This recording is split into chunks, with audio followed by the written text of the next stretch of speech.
चलिए देखो, तो प्रश्नावली 3.2 का 4 नंबर क्वेश्चन है। 4 में भी क्या को दिया हुआ है? 4 को दिया हुआ है। ठीक है, तो इस बार चलना है एकदम धरामधुरम चलेगा। ठीक है, चलो देखो ध्यान से, बनाए हुए तो सब अच्छे हो गए। क्वेश्चन है, पहले 1 नंबर क्वेश्चन यहाँ पे हम बनाएंगे। पहले देखो, लिखा हुआ है कि निम्न रैखिक समीकरणों के युग्मों में से कौन से युग्म संगत या असंगत है, ये पहचानना है। तो हम आपको बता दिए थे कि संगत कौन होता है? जिसका कोई ना कोई हल निकले। ठीक है, चाहे एक हल या अनगिनत हल, तो उस समीकरण युग्म को संगत बोलेंगे। और जिस समीकरण युग्म का कोई हल नहीं निकलता है उसको असंगत बोलते हैं। यदि संगत है तो उसको ग्राफीय विधि से हल कीजिए। अगर जो इसमें से संगत निकलेगा उसको क्या करना है? ग्राफीय विधि से हल करना है। ठीक है, तो ग्राफ खींचना भी बताए हुए हैं, अच्छा से पढ़ाए हुए हैं। चलो ठीक है, कोई बात नहीं, ध्यान देते हैं। यहाँ पे दिया हुआ है कि, ठीक है, हल लिख दे, हल चलाते हैं, किसान हैं हम। देखो दिया हुआ है कि, दिया हुआ है कि, ध्यान दीजिएगा, क्या दिया हुआ है? समीकरण 1 मतलब कि क्वेश्चन नंबर 1 में पहला समीकरण ये हुआ। तो पहला समीकरण अगर आप देखें तो x प्लस वाई बराबर 5 है, ये पहला समीकरण है। और दूसरा समीकरण ये है, ठीक है, 2x प्लस 2y बराबर 10। चलो देखो, इसको ऐसा करते हैं ना, यहाँ पे कॉमन ले सकते हैं, कॉमन ले लो। ठीक है, कॉमन ले लोगे तो भी बात वही होगा। चलो रहने दो, कोई बात नहीं। समीकरण 2 हो गया। ठीक है, तुमको चेक करना है। ठीक है, क्या करना है? चेक करना है। तो चलो यहाँ पे a1 a2 a1 मतलब कि a1 b1 c1 समीकरण 1 से लिख देंगे, a2 b2 c2 समीकरण 2 से लिख देंगे। ठीक है, चलो देखो, a1 बराबर कितना हो जाएगा? 1 हो जाएगा। b1 बराबर कितना हो जाएगा? 1 हो जाएगा। और c1 बराबर कितना हो जाएगा? 5 हो जाएगा। ठीक है, चलो देखो, a2 बराबर कितना हो जाएगा? x के गुना में 2 है ना, 2 हो जाएगा। b2 बराबर कितना हो जाएगा? 2 हो जाएगा। और c2 बराबर कितना हो जाएगा? तो 10 हो जाएगा। क्लियर है ये बात? अब तुमको जांच करना पड़ेगा यहाँ पे। ठीक है, चलो जांच करते हैं।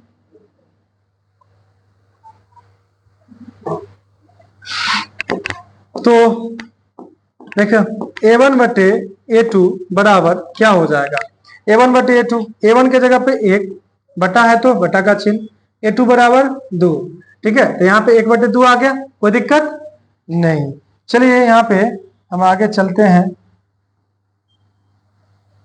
बगल में ही कर दे क्योंकि ग्राफ भी खींच लेंगे इसमें। चलो देखो, a1 बटे a2 देख लिए, अब b1 बटे b2 देखेंगे। तो b1 बटे b2, ठीक है, b1 कितना है? b1 देखो तो यहाँ पे कितना है? 1 है, तो यहाँ पे 1 लिख दिए। बटा का चिन्ह है तो बटा का चिन्ह दे दीजिए। अब b2 कितना है भाई? 2 है, तो यहाँ पे 2 हो गया। चलो देखो, c1 बटे c2, ठीक है, c1 कितना है?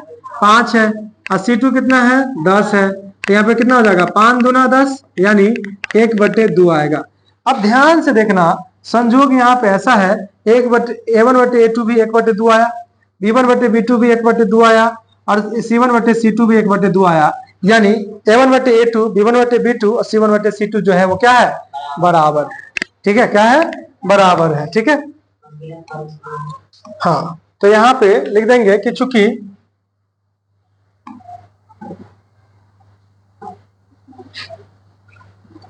चूंकि ध्यान दीजिएगा, a1 बटे a2 बराबर b1 बटे b2 बराबर c1 बटे c2 है। ठीक है, अतः क्या होगा? अनगिनत हल होगा।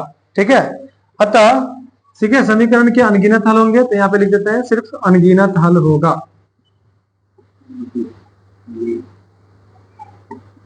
अनगिनत हल होंगे। ठीक है, अनगिनत हल होंगे। अब अनगिनत हल होंगे अर्थात क्या होगा? समीकरण युग्म संगत होगा, अर्थात संगत समीकरण युग्म होगा, संगत समीकरण युग्म है।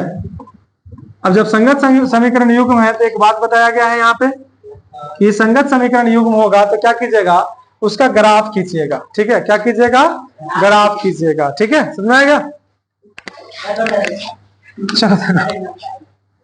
समीकरण, अब ग्राफ खींचने के लिए समीकरण 1 लेके चलना पड़ेगा। ग्राफ खींचने के लिए समीकरण 1 लेके चलना पड़ेगा। तो समीकरण 1 से चलो देखो, ध्यान दो, समीकरण 1 कौन है, x प्लस वाई बराबर 5। यहाँ पे हम लिख दिए x प्लस वाई बराबर 5। ठीक है, तो समीकरण 1 का ग्राफ खींचना हो तो क्या बोलते हैं, y का मान निकाल लीजिए x के रूप में। चलो यहाँ पे y का मान x के रूप में निकाल लेते हैं। तो y बराबर हो जाएगा आपका 5 माइनस एक्स। ठीक है, 5 माइनस एक्स, तो मान सारणी लिखना पड़ेगा ना। यहाँ पे हम लिख देते हैं मान सारणी, मान सारणी। ठीक है, अब मान सारणी हुआ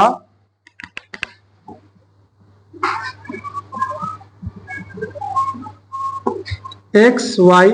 ठीक है, चलो बताओ तो पहले x का मान बाद में y का मान, पहले x का मान बाद में y का मान, पहले x आती है बाद में y आती है। चलो पहले x का फिर y का। ठीक है, कोई दिक्कत। x का वैल्यू कितना रखे हैं, 0। x का वैल्यू 0 रखे हैं तो y का वैल्यू कितना आ जाएगा, 5 आ जाएगा। तो ये जो हुआ ये आपका P1 पॉइंट हो गया, P1 पॉइंट हो गया। x का मान तुम 5 रख सकते हो, x का मान 5 रखो। x का मान रखना है तो x के सामने लिख रहे हैं, ध्यान रखना, x का मान रख रहे हैं तो x के सामने लिख रहे हैं 5।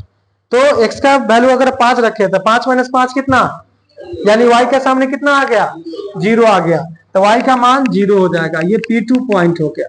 तो बताइए समीकरण 1 का मान सारणी आ गया। तो समीकरण 1 का जब मान सारणी आ गया इसका मतलब इससे ग्राफ खींचा जाएगा। ठीक है, इससे ग्राफ खींचा जाएगा। चलिए आगे देखते हैं, ध्यान दीजिएगा।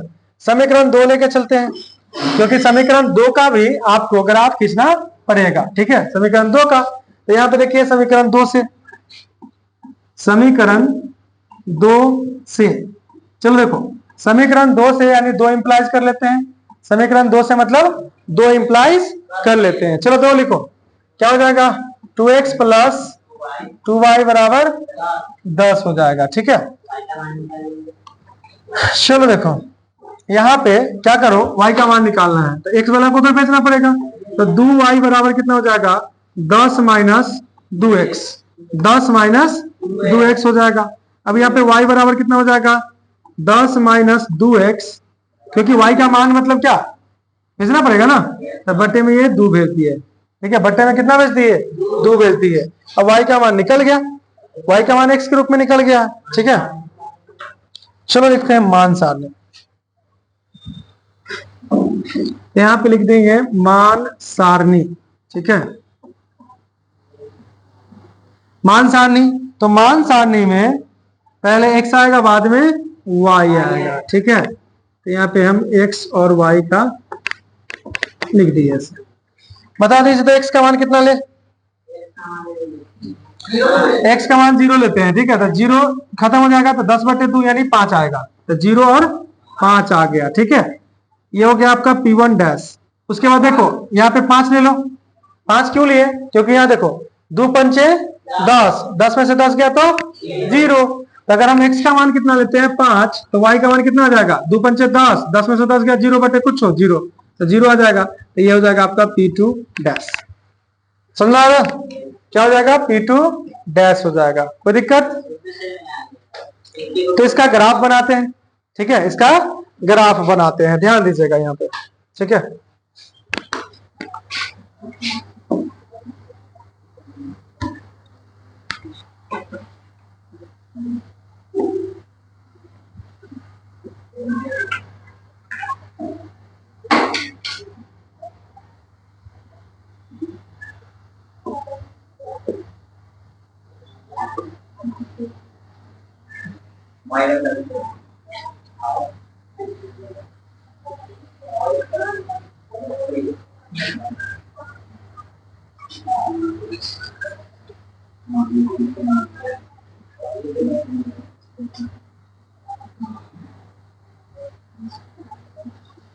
चलो ठीक है।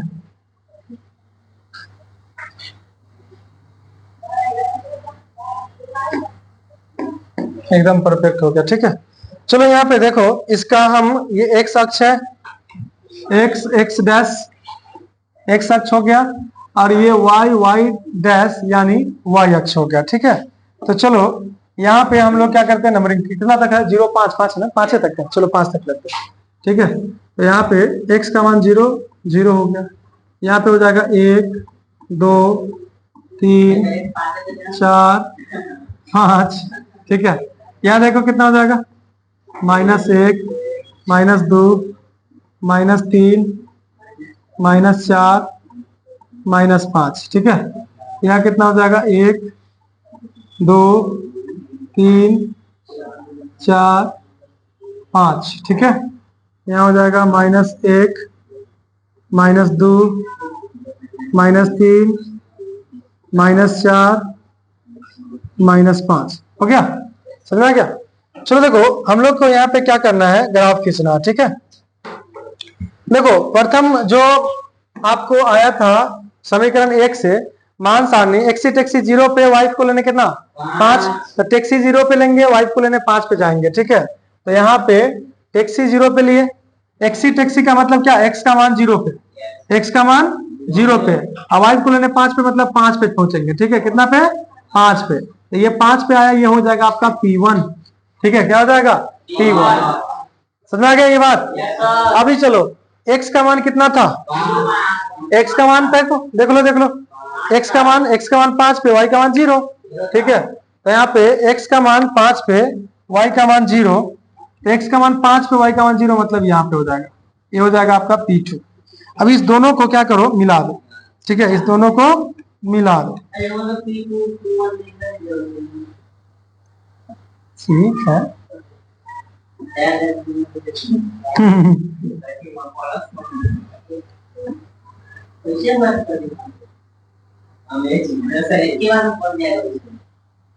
क्या चीज,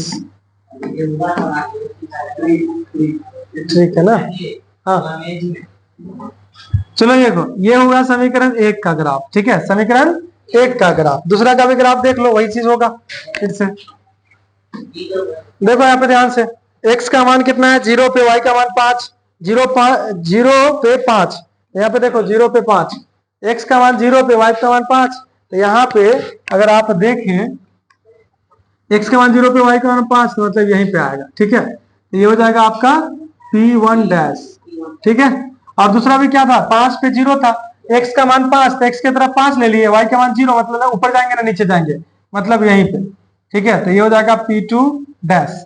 अब ये दोनों को मिला दो, ये दोनों को क्या करो, मिला दो। ठीक है,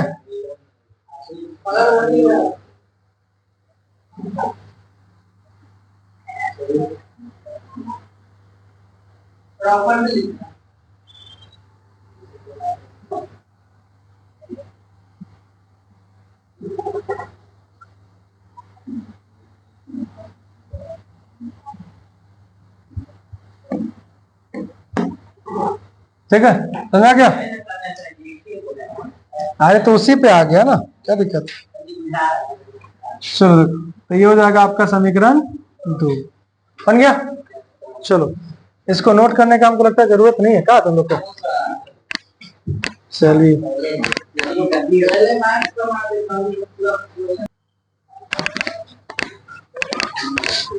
चलिए देखिए, तो प्रश्नावली 3.2 का 4 का 2 नंबर क्वेश्चन देखेंगे। ठीक है, तो यहाँ पे 4 का 2 ये क्वेश्चन है, पहला समीकरण ये हुआ और दूसरा समीकरण ये हुआ। ठीक है, कॉमा दिया हुआ, उससे पता चलता है कि भाई ये पहला समीकरण है, ये पहला समीकरण है, और ये दूसरा समीकरण है। तो दूसरा बनाएंगे हम लोग, ध्यान दीजिएगा यहाँ पे, तो दूसरा है इसलिए हम यहाँ पे 2 लिख दिए, और दिया हुआ है कि, दिया हुआ है कि, ठीक है, क्या दिया हुआ है, ध्यान दीजिएगा, क्या दिया हुआ है वो ध्यान दीजिएगा, कि x माइनस वाई, ठीक है, x माइनस वाई बराबर 8 है, ये पहला समीकरण है, और दूसरा समीकरण है 3x माइनस 3y बराबर 16। ठीक है, ये दूसरा समीकरण है। तो अभी यहाँ पे करेंगे क्या, वो देखिएगा ध्यान से। यहाँ पे पहले समीकरण 1 से a1 b1 c1, मतलब 1 वाला जितना है वो सब समीकरण 1 से निकलेगा, 1 वाला 1 से निकलेगा। चलो देखो, तो यहाँ पे बता दो a1 बराबर कितना हो जाएगा, तो 1 हो जाएगा। b1 बराबर कितना हो जाएगा, -1 हो जाएगा, ठीक है। और c1 बराबर कितना हो जाएगा, चलो देखो, तो यहाँ पे 8 हो जाएगा। उसके बाद देखो समीकरण 2 से, 2 वाला जो निकलेगा समीकरण 2 से निकलेगा। 2 वाला किससे निकलेगा, समीकरण 2 से निकलेगा। तो यहाँ पे हो जाएगा a2 बराबर, ठीक है, 3, b2 बराबर -3 और c2 बराबर 16। देखो ये कंफ्यूज करने के लिए दिया हुआ, लेकिन तुम लोग को कंफ्यूज नहीं होना है, ठीक है। यहाँ पे 1/3 1/3, यहाँ पे 8 दूना 16 मतलब 1/2 आएगा, ठीक। तो बताइए ध्यान से, यहाँ पे क्या करना है, a1/a2, b1/b2, c1/c2 निकालेंगे, ठीक है। ऐसा करते हैं, यहाँ पे a1/a2, a1 बराबर कितना भाई 1 है, और बटे का चिन्ह दे दिए, a2 बराबर कितना है 3, यहाँ पे 3 दे दिए, कटने का कोई सुविधा नहीं है, रहने तो यहाँ पे कॉमा दे के लिख देते हैं b1/b2। नीचे भी लिख सकते हो चाहो तो, नीचे जगह है तो नीचे लिख दीजिएगा, कोई दिक्कत नहीं है। b1/b2 बराबर, b1 कितना है भाई -1, तो b1 जो हो गया यहाँ पे -1 हो जाएगा, अब b2 -3 हो जाएगा, तो माइनस से माइनस कैंसिल, तो यहाँ पे आया 1/3, 1/3, ठीक है। c1/c2, क्योंकि हम क्या बोलते हैं कि जब बराबर रहे तो आगे बढ़ते रहो। देखो 1/3 आया, 1/3 आया, तब आगे बढ़िए, ठीक है, आगे बढ़े। तो c1/c2, c1 बराबर कितना है, देख लो c1 बराबर बताओ 8 है ना, और c2 कितना है 16 है, तो यहाँ पे हो जाएगा 8/16, 8 दूना 16 यानी 1/2 आएगा जी, 8 दूना 16 ना, तो 1/2 आएगा। ध्यान दीजिए तो यहाँ पे ध्यान से कि 1/3 आया, ये 1/3 आया, ये 1/3 आया, दोनों बराबर है, लेकिन ये 1/2 आया, मतलब ये बराबर नहीं है, ठीक है। लास्ट में दे दिया धोखा, ठीक है। तो अब क्या होगा, हाँ नहीं कम की। चलो देखो, तो यहाँ पे बोलेंगे चूंकि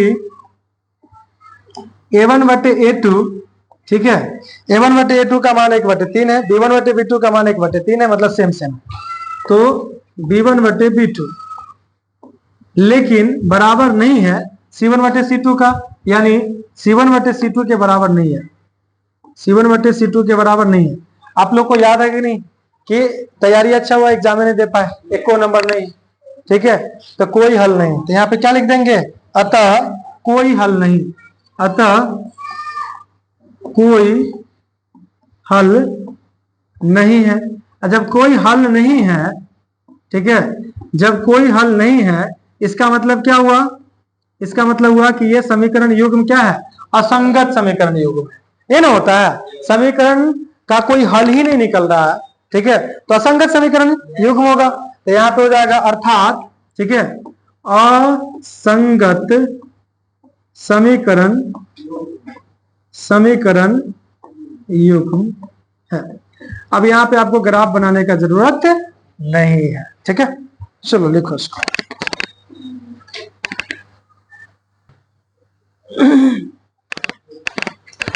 चलिए देखिए, तो 4 का, ठीक है, 4 का क्या नंबर क्वेश्चन देखेंगे हम लोग, तो 4 का 3 नंबर क्वेश्चन देखेंगे, ठीक है। 3 नंबर क्वेश्चन में पहला जो समीकरण है ये है, और दूसरा समीकरण जो है ये है, ठीक है। तो क्या करना है, पहले ये पता करना है कि संगत है कि असंगत है। अगर संगत है तो आप लोग को ग्राफीय विधि से भी सॉल्व करना पड़ेगा। चलिए देखिए, तो यहाँ पे 4 का 3 नंबर क्वेश्चन बनाना है। चलिए 3 नंबर को हम लिख देते हैं, दिया रहे चाहे नहीं दिया रहे लिख दीजिए, दिया हुआ है कि बताइए क्या दिया हुआ है, ठीक है। सुनो ध्यान से, यहाँ पे 2x प्लस y माइनस 6 बराबर 0 लिखा हुआ, समीकरण 1 हो गया, ठीक है। और यहाँ पे दूसरा समीकरण जो है वो क्या है, 4x माइनस 2y माइनस 4 बराबर 0, ये समीकरण 2 हो जाएगा।